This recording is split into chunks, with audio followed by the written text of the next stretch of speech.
சொல்லுங்க. தலைவரை பொறுத்தவரை, புரட்சி தலைவரை பொறுத்தவரை ஒரு மிகப்பெரிய அளவிற்கு புரட்சி தலைவரை பொறுத்தவரை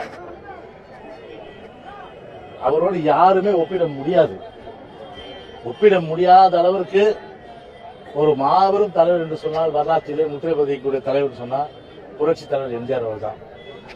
புரட்சி தலைவர் எம்ஜிஆர் ஜாதி சமயம் பார்க்கல, வேறுபாடு பார்க்கல, அதே போன்று மத ரீதியான அரசியல் பண்ணல.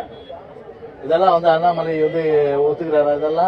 இதெல்லாம் தலைவரை பொறுத்தவரை விவசாயிகளாக இருந்தாலும், தொழிலாளர் இருந்தாலும், நெசவாளர் இருந்தாலும், மீனவர்களாக இருந்தாலும் சரி, இந்துவாக இருந்தாலும் சரி, கிறிஸ்துவ மக்களாக இருந்தாலும் சரி, இஸ்லாமிய மக்களாக இருந்தாலும் சரி, ஜெயின மத சார்ந்தவர்களாகவும் சரி, அதே போன்று சிறுபான்மை மக்கள் நிறைய பேர் வாழ்கின்ற தமிழ்நாட்டிலே எல்லோருமே போற்றக்கூடிய ஒரு மிகப்பெரிய ஒரு மாபெரும் தலைவர் புரட்சி தலைவர் எம்ஜிஆர். அப்படி மோடியை பாராட்டுறாங்களா? சொல்லுங்க. எங்களுடைய திட்டங்கள் புரட்சி தலைவர் காலத்தில் எவ்வளவு திட்டங்கள் கொண்டாந்தாங்க.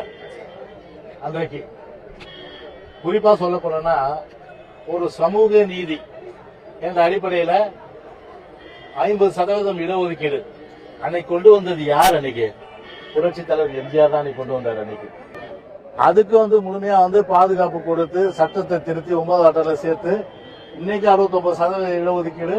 பழங்குடியினர், ஆதிதாளர்கள், பிற்படுத்தப்பட்டவர்கள், அதே போல மிகவும் பின்தங்கியவர்கள் இவரெல்லாம் 69% இடஒதுக்கீடு அனுபவிக்கணும்னு சொன்னா திமுக காரணமா இல்ல மோடி காரணமா? அதிமுக தான் காரணம், அம்மா தான் காரணம். இப்படி ஒவ்வொன்றா நாங்க எடுத்து சொல்ல முடியும். அதனால ஜாதி, மத, இனத்தை எல்லாவற்றையும் கலந்து நிற்கின்ற